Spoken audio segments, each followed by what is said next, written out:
Where are we going? We're going to see King Kong. King Kong. We're ready for this Fourth puppet. show. Number 4. Number one for Nicole. See ya. Bye. Places from New York City. Jenny. Sorry. Hi, I'm Jen. I'm Nicole. And I'm Sarah, and we're the Golden Rods of the Bay. Plus one more. Yeah. We're so excited. This is Nicole's first review with us. Yay! So welcome. This is our 9th review vlog. Yay! Whoa, Yay. you're almost in the double We're in the digits. digits. All right. Oh my goodness. Pretty awesome. It's number 4 in our Broadway binge 19. And hands down, I think for all of us, this was the show we were most excited about seeing. Yes. Yes. And it didn't disappoint. So King Kong! So we are going to dive into some of the details of the show. So if you're not here for the spoilers, we apologize because it's about to go down. Mm-hmm. So I found the show just kind of going down a Broadway rabbit hole on social media, and saw that there was a puppet involved in the show, and then saw that it actually wasn't a puppet, it was more like a marionette puppet, and that they had operators that are called the King's Company and the Voodoo Operators. So this is 10 people on stage and 3 people off stage manipulating this puppet. So show Jen, and again, it was a no-brainer. We booked this one pretty quickly for the Broadway binge. Yeah, so we headed, of course, to the merch line. Yes, we did. I got my pin and I got my magnet, and I have to say, it is some of the best merch I've seen for a show. Yeah. The merch was fantastic. If I didn't already have 50 black hoodies, Right. I would have purchased one for sure. But it was right up all our alley, all that black and gray. Yes, Yeah. gray, black, just beautiful Art Deco. Yeah, gorgeous. Yeah, I know. Exactly. Black, gray, like, look at us. Exactly. Right? I mean, down to the lips. Right. Come We on. didn't even plan it. Yeah. No. Right. So then we headed over to the bar.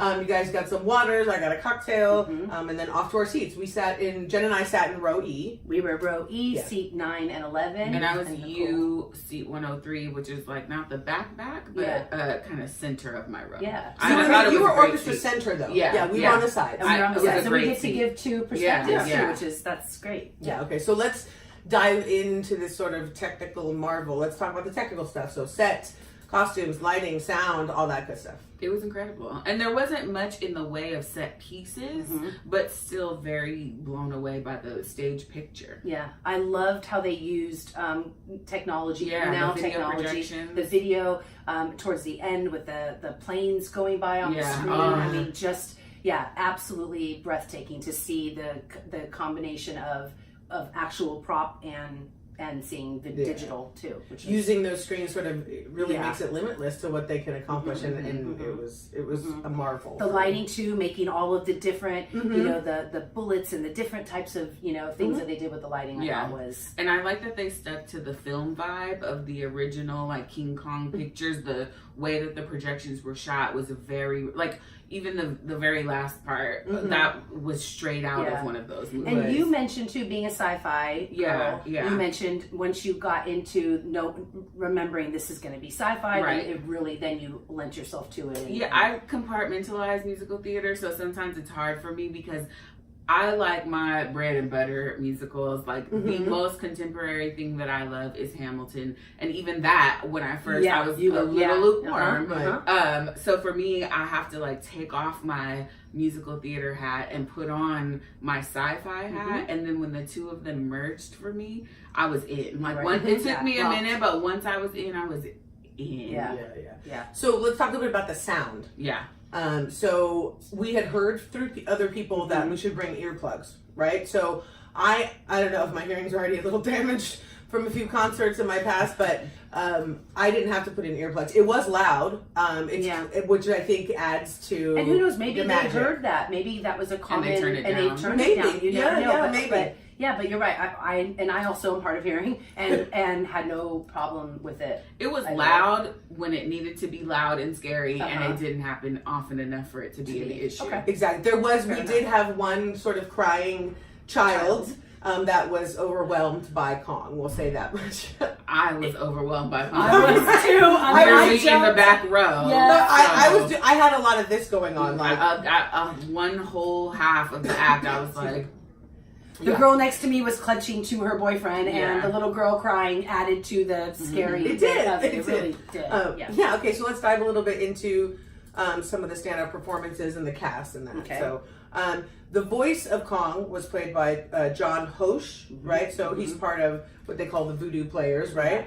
Yeah. Or the voodoo operators. And then it was Ann Darrow was played by Christiana Pitts.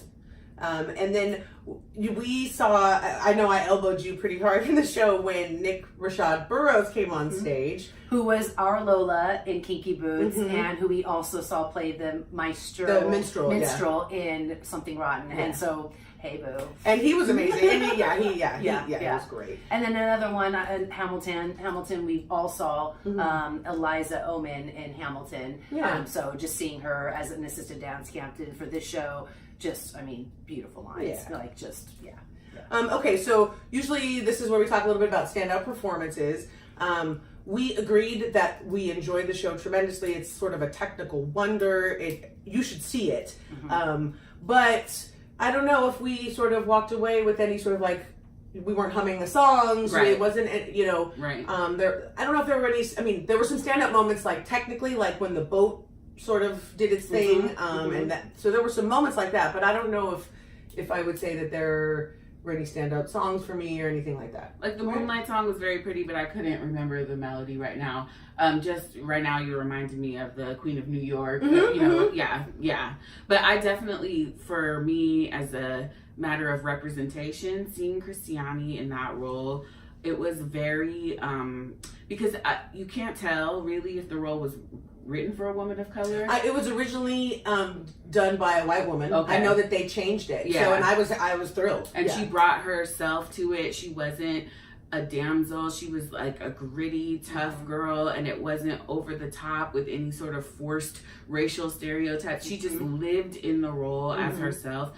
And then to see like women dressed as iron workers and men lifting men and women lifting women. And I think that you can walk the walk as far as diversity in theater, and they're walking the walk. Yeah. And I think as a moment for a Black woman, if I were 15 years old and saw her on the Tonys, that probably would have changed my life. And she's, besides that puppet, she is the star of the show. Because that puppet could demand and command that stage. The puppet never she stands her ground with Kong the whole time. I never ever lost her on stage. I think she made him a better puppet. She did, the way she reacted to him and would look away, or they had where I felt that Kong was really looking at her and could see her for her.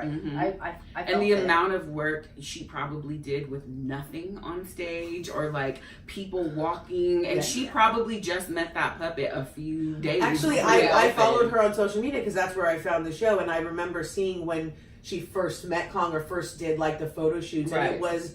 I cried. Yeah. I cried. Yeah. So that was special. And that was and special. she, and for not being a living, breathing thing, she also says she calls it her co-star, her scene partner, and he has the sweetest eyes. That Kong was just so sweet. Yeah. I mean, absolutely. It really was a technical sort of marvel. Right. But again, we were just, some maybe the songs were, aren't necessarily as memorable as maybe some other shows that you've seen. I do have to say, those puppeteers, there was a scene where he's getting ready to lay down, and those puppeteers lay down and nap with him. Oh, they're part of him. They and, were. And you mentioned we'll talk about their costumes, but they were part of it too. So, and for them to have to watch for her when she's climbing up him, as well as they're moving the puppet and making sure she's safe. I mean, just the technical wonder to that was. And I had that moment because I've recently seen a bunch of superhero movies, and there's a lot of magic in film that you can't put on theater. So I had a moment where I was